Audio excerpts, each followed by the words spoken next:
तांडव नहीं करेंगे। इनका अपना अपना हिसाब किताब है, सृष्टि का बैलेंस बना हुआ है, इनकी अपनी अपनी चाल है।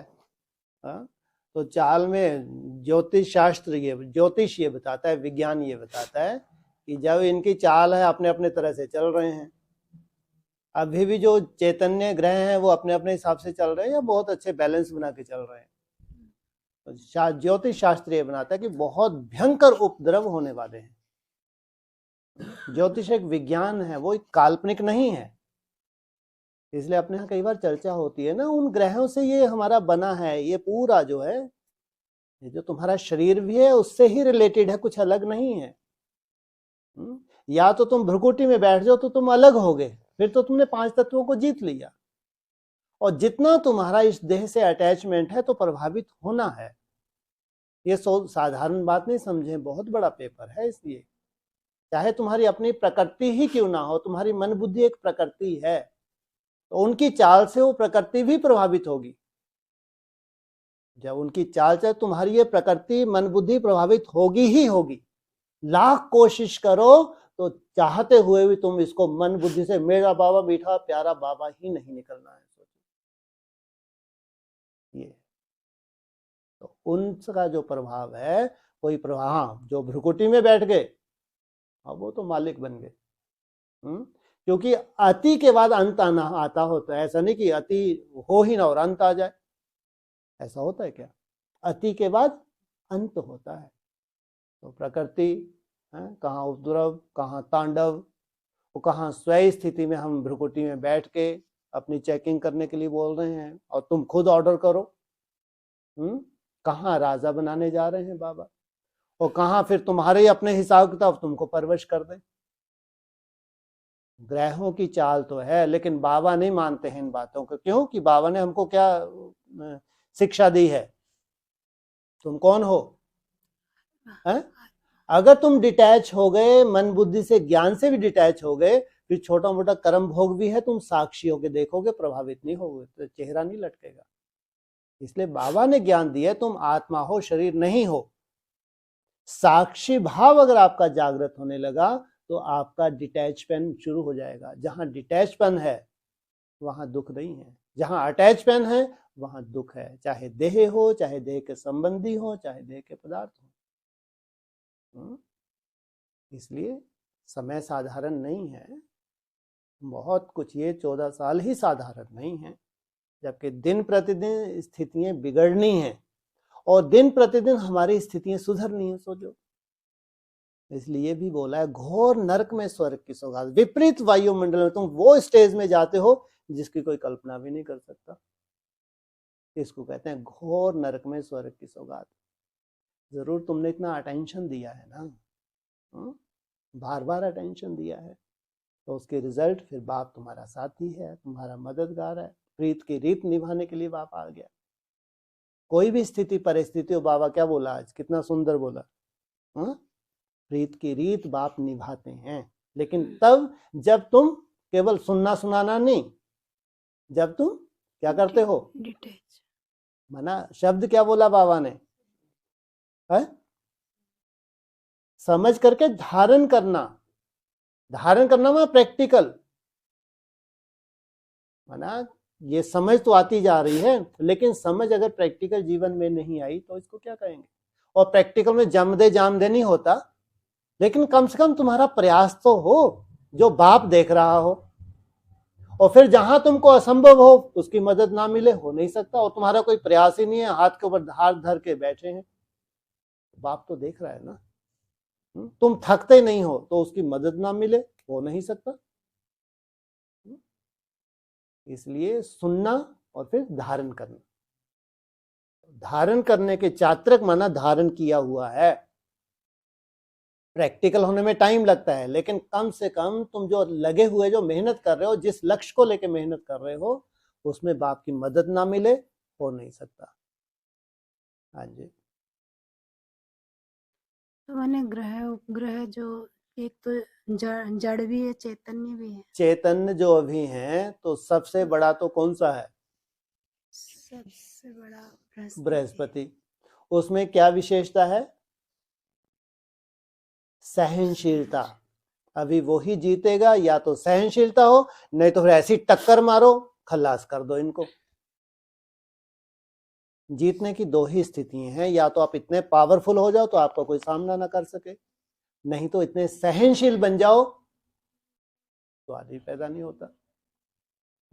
बाकी ग्रहों की चाल तो अपनी रहेगी ही रहेगी, वो अपनी चाल चलेंगे ही चलेंगे।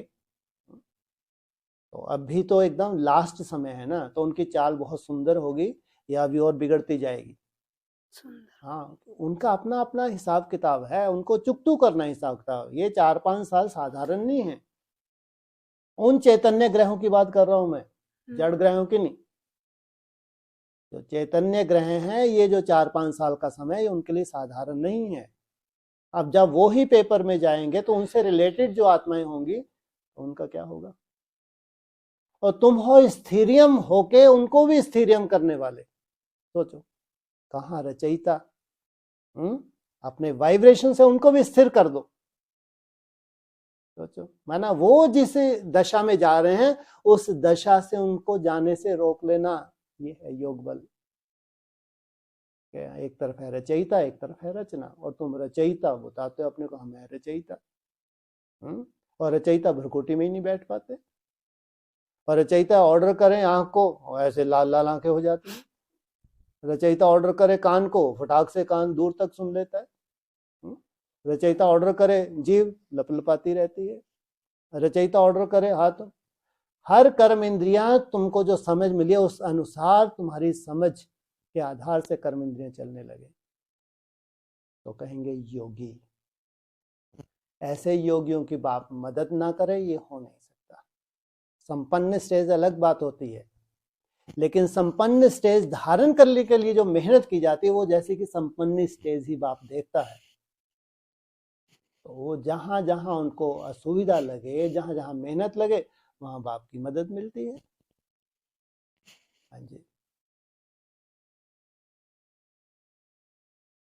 तो अभी जैसे कि मान लो अपन अपन जो ड्रिल करते हैं, हाँ जी। है ना, कि मतलब ब्रह्मांड में जाते हैं, फिर वहां पर बाबा की गोद में बैठ के, और ठीक मतलब है। पूरे में, तो हाँ जी। फिर मतलब वो वो सारे तो ग्रह शांत हो और जाएंगे। उपग्रह को है, सारे ग्रह और उपग्रह को उस समय हाँ अपन हाँ जी, हाँ, अपन सबको तो शांत कर दे। फिर क्यों ऐसे ऐसी चाल, क्यों ज्योतिष बता रहे हैं कि ऐसे ये चाल चलने वाला है, ये ऐसा ऐसा करने वाले हैं। हम एक प्रैक्टिस कर रहे हैं। जितना इतना आपके मन में स्थिरता आएगी तो आप जो चैतन्य ग्रह हैं जो आपसे कनेक्टेड हैं, ये जड़ है तो बाद की बात है। आप जो ड्रिल करते हैं शुभ भावना से एक ब्रह्मांड में जो वाइब्रेशन फैलाते हैं, तो आपकी मन बुद्धि जितने एकाग्र होते हैं, तो चैतन्य जो ग्रह हैं जो आपसे संपर्क है, होगा ना, कनेक्शन है नहीं आपस में, कनेक्शन है, उनको मदद मिलती है। बाकी जड़ ग्रह तो जैसे कि इनको तो बहुत बड़े सफाई का कार्य मिला हुआ है। प्रकृति ने अपने मालिकों को सल्यूट किया है कि मालिक तैयार हो, आपकी सेवा के लिए मैं हाजिर हूं। बाकी आपकी सेवा के लिए मेरे को ये पूरा क्या बहुत बड़ा परिवर्तन करना है। उसके लिए तो ऑर्डर भी मांगा कि अब हमको ऑर्डर दो बहुत ऊंचा, जल्दी से हम अपना कार्य करें, सफाई करें। तो मालिक तैयार होंगे तो मालिकों के लिए तो सल्यूट करती है, लेकिन फिर मालिकों के लिए सफाई भी तो करेगी ना। इसलिए जितना जितना स्व स्थिति में टिकेंगे उतना उतना उपद्रव बढ़ते क्यों है, शांति क्यों नहीं होती। अव्यक्त वाणी में बोला है, साकार मूल्य में बोला है, वो इनको जाके समझाओ तुम्हारे यज्ञ तप करने से अब शांति नहीं होने वाली है। भगवान ऑपरेशन करने आया है और ये भट्टियां करते हैं शांति हो जाए शांति हो जाए। अब नहीं, भट्टियों से संसार में शांति नहीं होगी। भट्टियों से अपने अंदर अगर शांति हो जाए तो ये बहुत बड़ी उपलब्धि हो गई। अब शांति का समय नहीं, अब तो सफाई का समय है। एक तरफ प्रकृति पति जो आत्माएं हैं वो कैसे होंगी, मालिक बनेंगी। दूसरे तरफ उनके लिए सफाई का कारोबार होगा। इसलिए अशांति पूरे विश्व में ब्राह्मणों की तो, लेकिन हम किसी स्थिति में टिकें। स्थिति में टिके माना जब अशांत करने वाली परिस्थिति हो तब तुम शांत हो, या थोड़ी सी अशांति में भी अशांत हो जाए। छोटा मोटा कर्म भोग हो अशांत हो जाए। कर्म भोग अपनी जगह है, लेकिन उसके प्रति हमारा फर्ज, शरीर के प्रति हमारा फर्ज, उठो बाहर घूमो, शरीर के प्रति हमारा फर्ज, ये बात अलग, लेकिन अशांत हो जाना, तो कब ठीक होगा नहीं होगा, एक डॉक्टर बदल चुके, दूसरा ये दवाई बदली। अरे कर्म भोग है, अपने समय पे ही जाएगा। और अगर तुम योग युक्त हो गए तो वो कर्म भोग तुमको दर्द ही नहीं दे रहा, कोई दुख ही नहीं लग रहा, चेहरा तुम्हारा दगदगा रहा, मुस्कुराहट हो रहा, और थर्मामीटर बता रहा है कि इतना बुखार, तो इसको कहेंगे कर्म भोग? हाँ, भगवान की याद में तुम आनंदित हो और शरीर तुम्हारा बता रहा है तुम्हारा कर्म भोग, और दूसरे हैरान है चेहरा देख के, चेहरा खुश मिजाज बना हुआ है। ये है योगियों की दशा।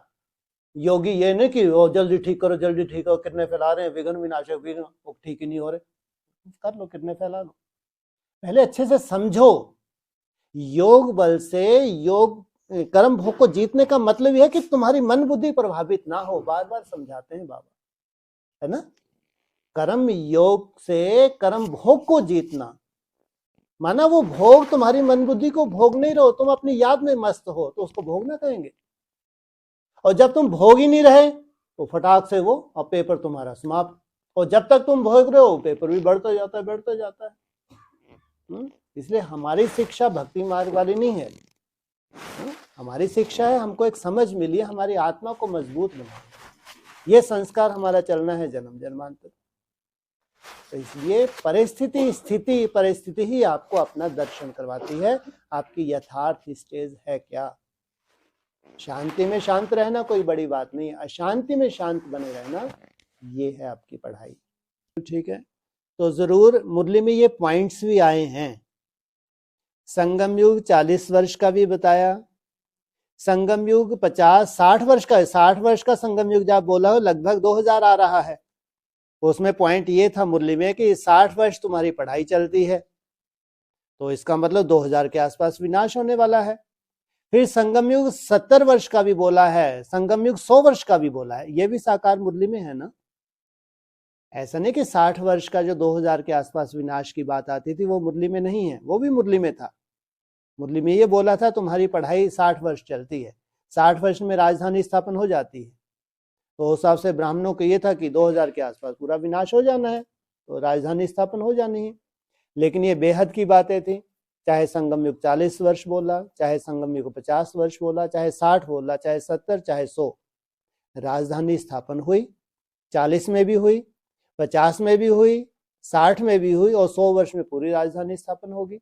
ये हम जानते हैं कि ब्राह्मणों की दुनिया में जो कार्य चल रहा था, जिन आत्माओं के लिए इशारे मिल रहे थे, वैसे वैसे वो स्थिरियम होते गए, तो उनका परिवार भी धीरे धीरे निश्चय बुद्धि बनता गया, स्थिरियम होता गया, ज्ञान की वृद्धि होती गई।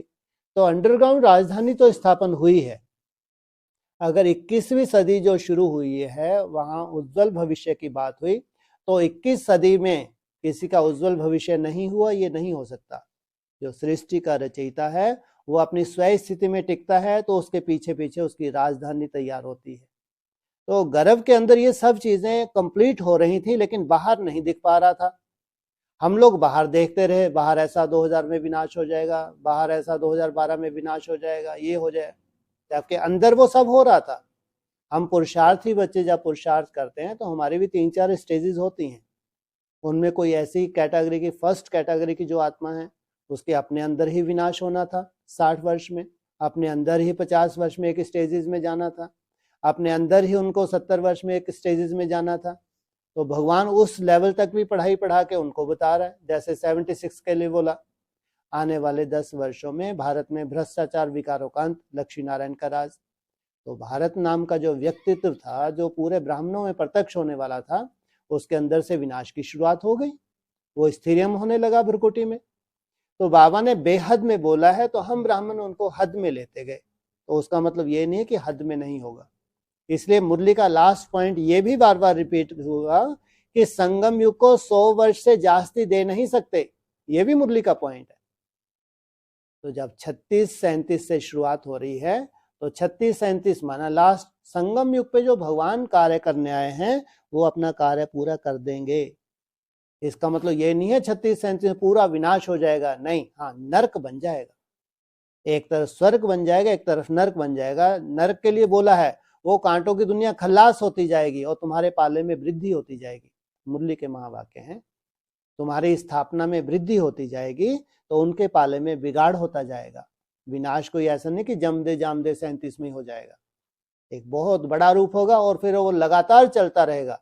तुम्हारी स्थापना भी प्रत्यक्ष होगी, स्थापना का रूप धीरे धीरे बढ़ता जाएगा। 37 के बाद चलेगा, बहुत कुछ होना है। असली काम तो 37 के बाद ही होगा। 37 से पहले तो पूरा गर्भ में ही है, केवल प्रत्यक्षता की बात है, लेकिन असली काम तो 37 के बाद ही होगा।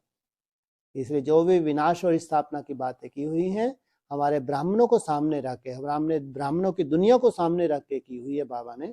बाकी स्थूल दुनिया तो प्रभावित होगी, जैसे से ब्राह्मणों की दुनिया में स्थापना और पालना होती जाएगी, स्थूल दुनिया भी प्रभावित होगी। हाँ जी, हाँ जी। और भाई साहब फिर पुरुषोत्तम संगम युग।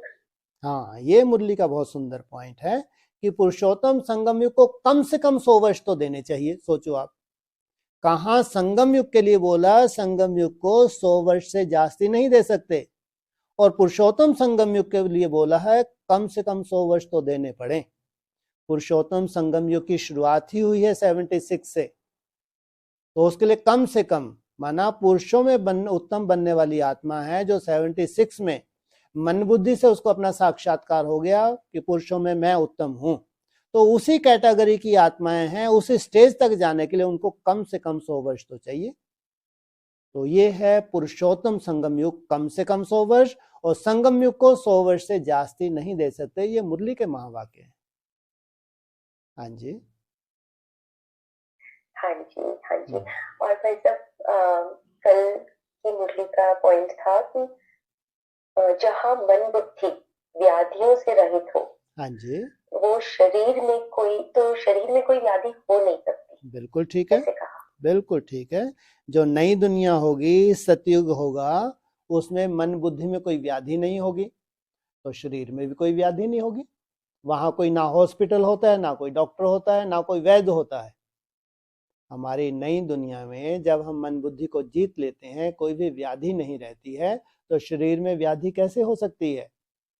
जब मन बुद्धि की कंट्रोलिंग पावर आ जाती है तो इतनी समझ भी हमको आने लगती है, धीरे धीरे हम अपने 5 तत्वों को भी सात्विक बनाने लगते हैं, तो व्याधि का तो नाम ही नहीं है, क्योंकि नॉलेज इतनी सुंदर हो गई है। आप नॉलेजफुल हो गए, प्रकृति की भी नॉलेज हो गई आपको।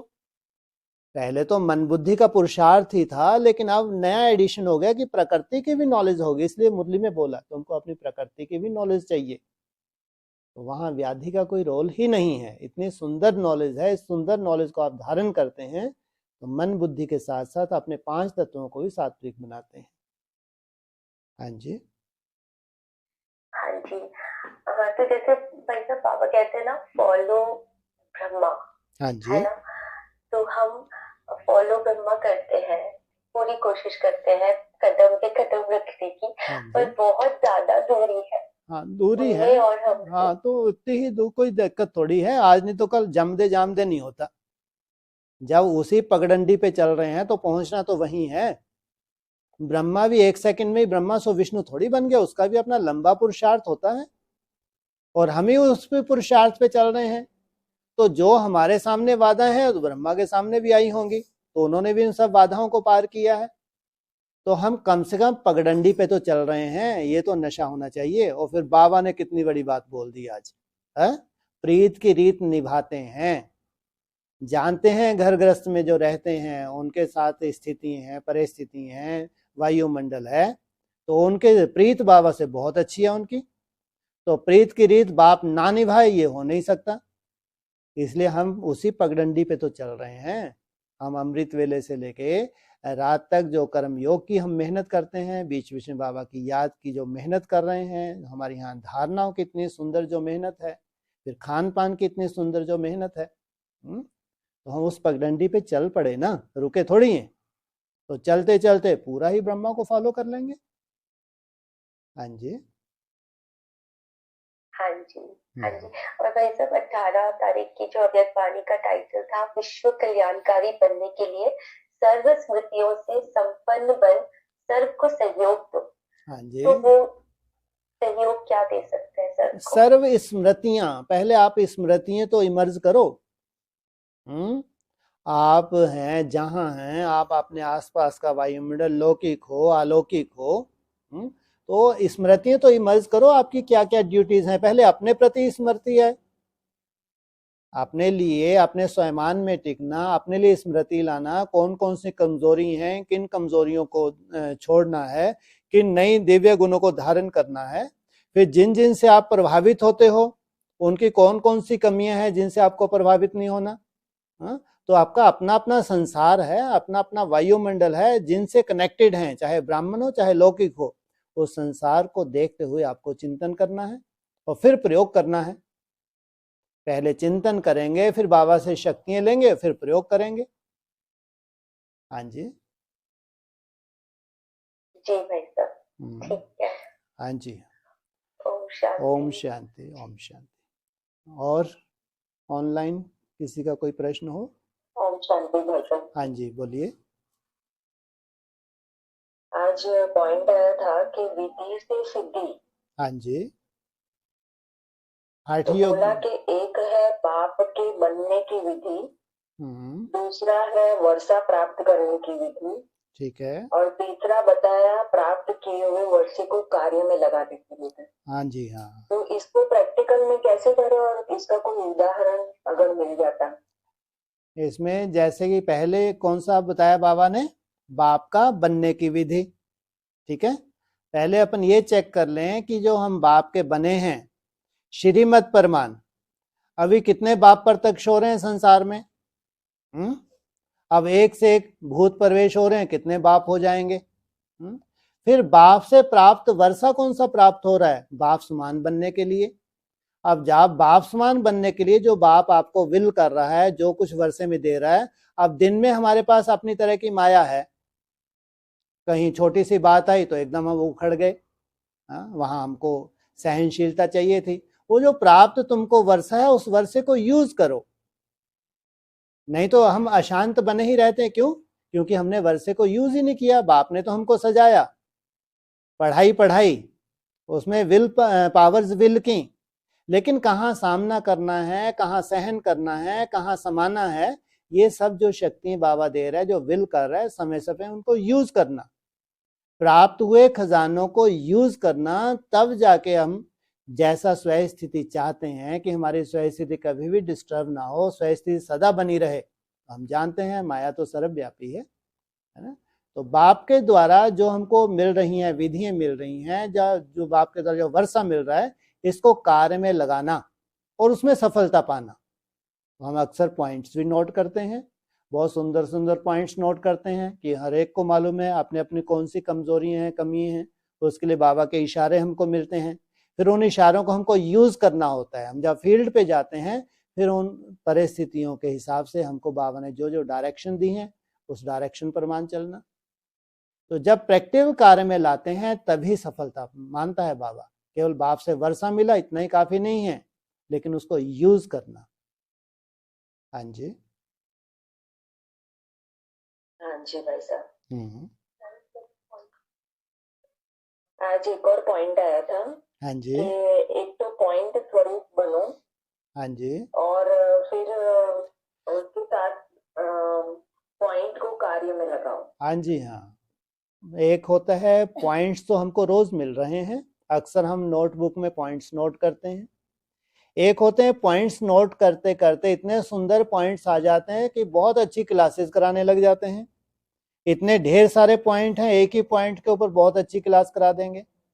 पॉइंट्स की कोई कमी नहीं है, बहुत पॉइंट हैं, लेकिन अगर आप पॉइंट रूप नहीं बने तो उन पॉइंट्स का सार नहीं निकलता। जब आप पॉइंट रूप बनते हैं तो आपको उन पॉइंट्स की सबसे ज्यादा जरूरत है, नहीं तो बुद्धि में तो पॉइंट्स बहुत हैं लेकिन उनका सार तो निकल ही नहीं रहा। जो पॉइंट रूप बनते हैं उनके लिए सबसे पहले खुद के लिए वो पॉइंट्स काम आती हैं, फिर खुद के धारण किए हुए पॉइंट्स जो अनुभव के दो बोल होते हैं वो दूसरों के काम आते हैं। इसलिए केवल पॉइंट्स ही नहीं चाहिए, पॉइंट्स का विस्तार नहीं चाहिए, ढेर सारे पॉइंट्स नहीं चाहिए, साथ साथ पॉइंट्स रूप में टिकना भी चाहिए, मुख्य बात है। तो फिर वो पॉइंट्स भी हमारे लिए काम करेंगे। हाँ जी, पॉइंट रूप बनना अर्थात आत्मिक स्थिति में जी टिकना। हाँ, पॉइंट ऑफ लाइट है ना। जैसे कल की शायद कल शिवरात्रि की जो शिव जयंती की मुरली चली थी, उसमें बाप भी क्या है? बिंदी, और तुम भी बिंदी। तो उस बिंदु रूप में टिकना माना पॉइंट में टिकना, आत्मिक चिंतन करना माना पॉइंट में टिकना, शुभ चिंतन करना भी पॉइंट की तरफ बढ़ना। अब या ये कह लो सार रूप में, हम जो योग युक्त होने की रहने की जो मेहनत कर रहे हैं वो कहेंगे पॉइंट की मेहनत।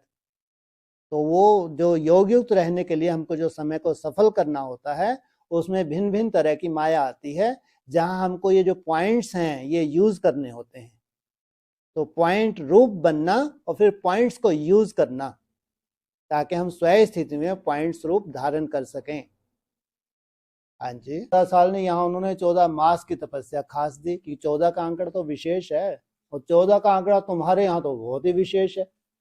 14 तारीख को तुम कितनी वैल्यू देते हो, 14 घंटे की तपस्या को कितना वैल्यू देते हो। वहां 14 मास ही, लेकिन 14 घंटे की तपस्या को भी बहुत इशारे दिए थे जो वो टीचर्स थी। तो उन्होंने ऐसी मीटिंग्स भी हुई थी, कम से कम 14 घंटे रोज तपस्या होनी चाहिए। अरे कम से कम त्रेता युग की सीढ़ी के त्रेता के आदि में ही पहुंच जाएं, कम बात है क्या। चंद्रवंशी कौन सी मीटिंग करेंगे है, तो कम से कम 14 घंटे की तपस्या कम बात है क्या। और फिर बाप दादा साथ में सहयोगी तो 16 तो बन ही जाएंगे। जाना 16 कला पे है, 14 पे अटकेंगे है, 16 पे जाना है।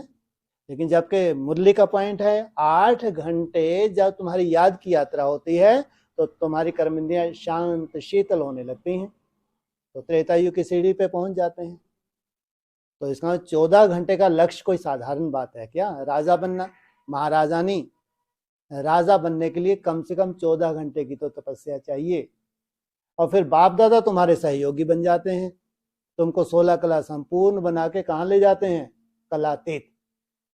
तो 14 वर्ष में एक शुरुआत की थी, इसलिए 14 महीने के लिए और 14 घंटे का टारगेट भी उन्होंने आपस में लिया था कि हम रोज 14 घंटे की तपस्या करेंगे। उसी के आधार से हमारे यहाँ अखंड योग शुरू किया, बिल्कुल उसी समय।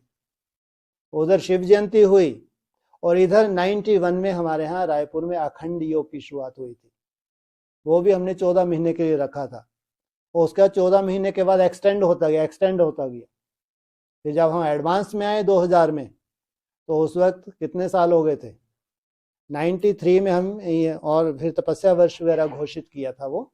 तो फिर शायद उसके बाद फिर बाद में कुटिया पे आ गए थे। तो वो तपस्या वर्ष अखंड योग हमारा फिर 2000 के आसपास एडवांस में आए, तो बाबा ने फिर बोले ठीक है भक्ति मार्ग बंद। इसी से यहाँ बहुत बड़ा विनाश हो गया, सब डिस्टर्ब हो गए। वहीं से शुरुआत हुई थी 91 से। तो जरूर जिन्होंने सफल किया होगा तो सफलता पाई, भले उस वक्त नहीं मालूम था कि ये डायरेक्शंस हैं, कैसे हैं, आगे चल के क्या होगा। ठीक है, मिल गई डायरेक्शन तो शुरू। तो आज मालूम पड़ रहा है जो अव्यक्त वाली डायरेक्शंस थी उसका सार निकल रहा है। हाँ जी, तो 14 का आंकड़ा विशेष होता है, चाहे 14 साल के लिए, ज्यादा थोड़ी है। 2 साल के लिए बस वो पूरा, इससे ज्यादा क्या है ना, इससे ज्यादा क्या। 14 साल में अगर आप ऐसी स्वयं स्थिति में टिक जाएं जहां ये स्वर्ग कहीं भी नहीं लग रहा, जो आत्म आनंद है, जिसका शरीर से कोई भी लेना देना नहीं है। सोचो, आप कल्पना करके देखो, नहीं तो बड़े बड़े महलों में, बड़ी बड़ी गाड़ियों में घूमने फिरने में कितना आनंद होता है। वो कहाँ भ्रुकुटी में ऐसा आनंद हो, परमानंद बोला है उसको, आनंद नहीं परमानंद। सोचो, एक ही स्थान पे बैठे बैठे वो परमानंद है, नहीं तो तुम पूरे विश्व का भी भ्रमण कर लो, आपको आनंद नहीं मिल सकता। वो परमानंद जो स्वयं स्थिति में है, 14 साल की तपस्या में उस परमानंद में कोई चले जाए, कितने छोटे से काल में कितनी बड़ी प्राप्ति होगी। ये तो ज्यादा से ज्यादा बताया। अब तुम्हारी हिम्मत है, तुमको लगता है कि नहीं दिन रात एक करना है हमको, तो 3.5 वर्ष ही, तो ये तो अपना अपना फिर टारगेट है। अगर मैं ये कह रहा हूँ कि 14 वर्ष में भी किसी ने बहुत मेहनत की, सोचो आप, लंबी आयु का तो वैसे ही वरदान मिलता है। इसमें मुरली में ही बोला है, जितना तुम भगवान को याद करे उतनी लंबी आयु का वरदान। सोचो, आयु लंबी का वरदान। और 14 वर्ष में हमने बहुत एक सुंदर मकाम के अपनी स्वयं स्थिति को ले गए, और फिर ऐसी दुनिया में ट्रांसफर हो गए जहां कोई दुख शांति नहीं है। फिर परमानंद में ही रहेंगे या कभी उससे नीचे आएंगे। सोचो, भविष्य की प्रैक्टिकल जो प्राप्ति है कोई छोटी नहीं है, बहुत बड़ी है, छोटी नहीं है। इसलिए 14 वर्ष तो ज्यादा से ज्यादा है। अब जो जितनी हिम्मत रखे, 3.5 साल का पैकेज भी है 7 साल का पैकेज भी है, ज्यादा थोड़ा सा दिक्कत होता है तो 7 साल वाला पैकेज खरीद लो, है ना। अपना वो होता है ना, अपने पास नहीं है इतना वो क्या नहीं है, पैकेज खरीदते हैं तो क्या धन, हाँ इतना धन नहीं है तो 10.5 साल वाला पैकेज भी है, 14 साल वाला पैकेज भी है, आपके ऊपर डिपेंड करता है। छोटा पैकेज कितना है, 3.5 साल है, इसमें थोड़ा खर्चा ज्यादा है, बहुत मेहनत लगानी पड़ती है, अमृत वेला, बहुत अटेंशन, आलस, अलवेलापन, व्यर्थ, इसमें तो बहुत मेहनत है, बहुत महंगा पैकेज है ये। फिर दिन को सफल करना, फिर अपनी कमजोरियों के ऊपर ज्वाला स्वरूप धारण करना, बहुत महंगा पैकेज है। और तुमको नहीं, हमको नंबर 1 पैकेज ही चाहिए, लाओ पेमेंट दो, लो रसीद लो, एडवांस में बुकिंग कर लो, नहीं तो इससे सस्ते वाला है उससे सस्ते वाले जब चंद्रवंशी आएंगे तो एक सुंदर वायुमंडल भी होगा, मेहनत तो उसमें भी करनी पड़ेगी।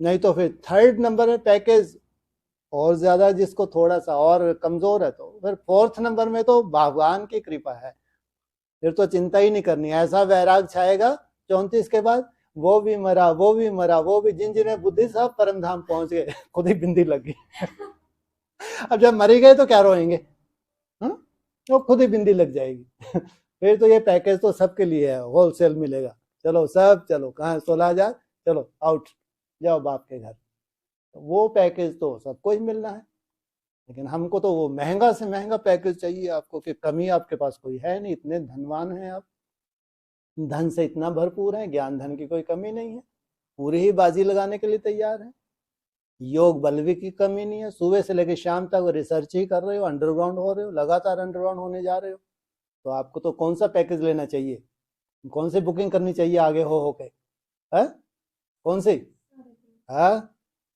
फल मिले ना मिले, जूस मिले सब्जी पे आ गए तो आगे चल के जूस पे चले जाएंगे। आत्मा को ध्यान रखना, ये सबसे बड़ी रिसर्च है जो आप लोग करोगे, आप में से कोई करने वाले हैं, इतनी सुंदर कि आत्मा की डाइट केवल हवा है शरीर के लिए, केवल मात्र हवा, ये बहुत बड़ी सच्चाई धारण कर लो।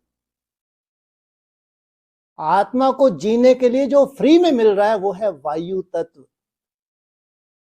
इस शरीर को जीने के लिए जो आपको फ्री में मिल रहा है वो है वायु तत्व, बस इतनी ही आत्मा की रिक्वायरमेंट है। आप सोचो, इतना बड़ी दुम्ब, थोड़ी देर के लिए नाक बंद कर लो, बस 2-4 मिनट के लिए नाक बंद कर लो, कभी करके देखिए नाक बंद, कैसा मजा आता है, कितने सेकंड के बाद मजा आने लगता है, 30 सेकंड तक बंद कर लेते हो। सोचो कैसे तड़पती है आत्मा, कैसे तड़पती है, उसको वायु मिल गई, मतलब संसार मिल गया, वायु मिल गई तो संसार में जो भगवान फ्री में दे रहे इसकी कोई वैल्यू नहीं है, जिससे तुमको जीवन मिला हुआ है।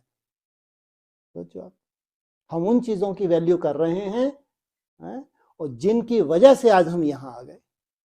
इसलिए कितना सुंदर स्लोगन दिया, इच्छा मात्रम अविद्या, कितनी बड़ी बात हो गई। इच्छा होती क्या है, तुमको अविद्या हो जाए, अरे इच्छा होती क्या है भाई, मैं और मेरा बाप, तीसरा ना कोई। सोचो कितना लाइट, ऐसा नहीं कि बहुत बड़े योग की बात है, ये समझ की बात है बस, कि नहीं आओ इतने बड़े जब योगी बनेंगे तो हो जाए, बिल्कुल नहीं, ऐसे आप लोगों में समझदार बनने वाले हैं, समझ केवल बुद्धि में ऐसा बैठने वाला है, उनके शरीर में कोई वीकनेस नहीं आएगी और शरीर और ज्यादा स्वस्थ होंगे उनके। योग की बात नहीं है, समझ की बात है, समझ बैठती जाए बस। कौन सी समझ बैठ जाए, इच्छा और भूख में तुमको अंतर निकालना आ जाए। ये भूख नहीं है, ये तुम्हारी इच्छा है, एक रोटी मिल जाए, थोड़ा सा सब्जी मिल जाए, कब, जब तुम थोड़ा ऊपर बढ़ोगे ना, केवल फल ही फल मिलेंगे, एक कटोरी सब्जी के लिए तरस जाओ, एक कटोरी सब्जी मिली, जहान मिल गया। इसकी वैल्यू जानना तो थोड़ा ऊपर तो जाओ आप। एक कटोरी सब्जी, वो नहीं बघारी हुई, बहुत अच्छे बघारी हुई, बहुत तेल डाला हुआ, नहीं, केवल उबली हुई, वो सब्जी ढेर सारी बना दी गई, तुम्हारे सामने रख दी, एक कटोरी। जब एक आध हफ्ता तुम केवल फल खाना तो उसकी वैल्यू जब शाम को पड़ी होगी ना, कोई नहीं खा रहा होगा, ऐसा भगवान ये मेरे को मिल जाए उस वक्त। हाँ, तुम 2-4 दिन छोड़ के देखो, 2-4 दिन बस, केवल नमक छोड़ो, सब्जी को छोड़ दो, 3 दिन क्या उसकी वैल्यू वो बच जाएगी, जिसको कोई नहीं खा रहा, गाय भी नहीं, आप किसको डाले, तो चोरी से जाके उड़ा दोगे तुम। भगवान से देखोगे, हेड टेल करोगे, बाबा भी दिखा, ले बच्ची टेल जा डाल के खो जा, पूरी मालूम पड़ा खराब होने वाली थी, कहाँ चले गई, मैं उड़ा गई, इतनी वैल्यू है जिसको हम वैल्यू नहीं देते, कि सहजता से मिल रहा है तो हमको और अच्छा चाहिए। ये सबसे बड़ी कमजोरी है हमारी। यही आपको पीछे ले जाने और आगे बढ़ाने का साधन है। जो आत्मा जितनी पीछे फिक रही है केवल इच्छाओं की वजह से, जो जितना आगे बढ़ रहा है केवल इच्छाओं की वजह से, इच्छा मात्रा अविद्या बनता जा रहा है। इसलिए वो अपने को आकर्षण होती है। जैसे चाय की मिसाल देते हैं अक्सर, चाय नहीं छोड़ पा रहा, तम्बाकू नीचे, उसको आकर्षण हो रही है और उसको साइड इफेक्ट होने लगते हैं। साइड इफेक्ट नहीं है, तुम्हारे मन की कमजोरी है। वो इच्छा है, चाय के बिना रह नहीं सकता, वो इच्छा है, आधी रोटी तो दे दो, वो इच्छा है, सब्जी तो एक टाइम मिल ही जाए, ये इच्छा है, मात्र इच्छा। वो इच्छा आकर्षण कर रही है, भूख नहीं है। भूख तो बेचारी कंडा खाए, भूख तो तब जानो 2-4 दिन बिना खाए रहो। 24 घंटे ही बिना खाए रह के देखो, जो चीज तुम नहीं खा सकते उसको दौड़ दौड़ के खाओगे। केवल 24 घंटे प्रयोग करके देखो, अगर आपको भूख को जानना है तो। क्योंकि बराबर हमारी दिनचर्या है, बराबर दिनचर्या प्रमाण हम ले रहे हैं, तो हम कहां से जानेंगे भूख और इच्छा में अंतर क्या होता है। इसलिए जो भी आकर्षण हो रही है वो भूख नहीं है, पहले ये समझ ले। आकर्षण भूख नहीं है। भूख तो कुछ भी मिलता है तो उसको वही अमृत होता है, उसको कहते हैं भूख। इसलिए जो अपने को आकर्षण होती है वो थोड़ा सा, उस वजह से बार बार बुद्धि जाती है, बार बार बुद्धि जाती है तो बार बार वो कमजोरी की तरफ हो जाती है। तो लगता है कि नहीं, शायद अपने आप में कमजोरी महसूस हो। सोचो, मन का इतना गहरा संबंध है, आपको शारीरिक फील, ये फिजिकल भी आपको कमजोरी फील होने लगती है, जबकि हकीकत नहीं है। मन का इतना प्रभाव है, और जिसका मन मजबूत हो गया उसको फिजिकल कभी भी कमजोरी नहीं आती है। लाइट होती जाएगी डाइट, और फिजिकल वो उतना ही मजबूत होता जाएगा। केवल समझ, यही तो प्रयोगशाला है। इतना समझ में आ जाना तो समझो आप महान योगी। योगी क्या होता, क्या क्या ये योग लगाया 10, 12, 14 घंटे नहीं, आपका मन मजबूत होता है याद से। आज आप लोगों को क्यों सहज हो रहा है? क्योंकि आप लोगों ने जो लंबे समय प्रैक्टिस की है ना, उस वजह से आपको सहज होता जा रहा है। जो भी नियम कानून बन रहे हैं सब लोग अपने ऊपर लागू करते जा रहे हैं। ठीक है, अपनी तरह के बीच में युद्ध है, थोड़ी बहुत, कोई खास नहीं, लेकिन तो भी आप लोगों को सबको लगभग ये लगता है कि इसमें जीवन निकालना कोई कठिन नहीं है, बल्कि ये लगता है और आगे चल के और अच्छे प्रयोग करने हैं। क्यों? आपने जो लंबा समय भगवान को याद करने की मेहनत की है ना, तो मन के ऊपर धीरे धीरे आपकी क्या पकड़ आने लगी है, एक समझ आने लगी है। नहीं तो जो आप कर रहे हो दूसरे ब्रह्मा कुमार का सोच भी नहीं सकते, सोच भी नहीं सकते। बोले इससे तो मरना ठीक भाई, फिर भी स्वर्ग तो मिलेगा, इनसे मर मर के इनकी तरह जीना क्या है? उनको थोड़ी मालूम भैया इसमें कोई परमानंद भी है। तुम तो कचौड़ी समोसे रबड़ियां खा खा के आनंद ले रहे हो, लेकिन कोई परमानंद भी है उनको बेचारों को ये थोड़ी मालूम है। इसलिए वो उनका बहुत सस्ता सौदा कर लेती हैं, खा पी के मरो ना, अक्सर वो ये बोलेंगी, जब मरना ही तो खा पी के मरो, ये तो भूखे मर रहे हैं बेचारे, इनसे तो हम अच्छे, ये 150 वर्ष तक भूखे मरेंगे हम तो चलो 10-15 साल में निपट जाएंगे, फिर जाके जाना इन्हीं की दुनिया में है। अरे इनको जो परमानंद मिलना है वो तुम सोच भी नहीं सकती, शास्त्रों में है। अतीन्द्रिय सुख पूछना हो तो गोपी बल्लभ की गोपी से पूछो। ये वो परमानंद पाने के लिए ये जो थोड़ा सा इनका लगता है कि ऐसा रहना मुश्किल है, लेकिन ये कोई नई दिशा में जा रहे हैं, कोई नया आनंद लेने जा रहे हैं जो केवल शास्त्रों में है, केवल शास्त्रों में है, लेकिन संसार में कोई को मिलता नहीं, क्योंकि भगवान कभी आया ही नहीं था। अब भगवान आया है वो परमानंद देने के लिए, हमारी वो तैयारी है। इसलिए त्याग है, साधारण नहीं है। जो आप कर रहे हो साधारण नहीं है, जो कोई सोच भी ना सके वो आप कर रहे हो और सहज होता जाता है सबको। तो यही आपका योग बल है, ये आपका मनोबल है कि आपका मन, आप जो ऑर्डर कर रहे हो वो मन स्वीकार कर रहा है और मन ज्यादा ललायत नहीं हो रहा। यही हमारी सबसे बड़ी जीत है।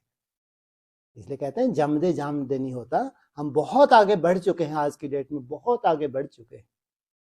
आज तो इस स्टेज पे पहुंच गए, अब आगे जो आपका कॉन्फिडेंस बनने वाला है उसको कोई भी टाइम नहीं लगने वाला। जो अब आगे कॉन्फिडेंस बनने वाला है आपका, उसमें कोई भी दिक्कत नहीं है।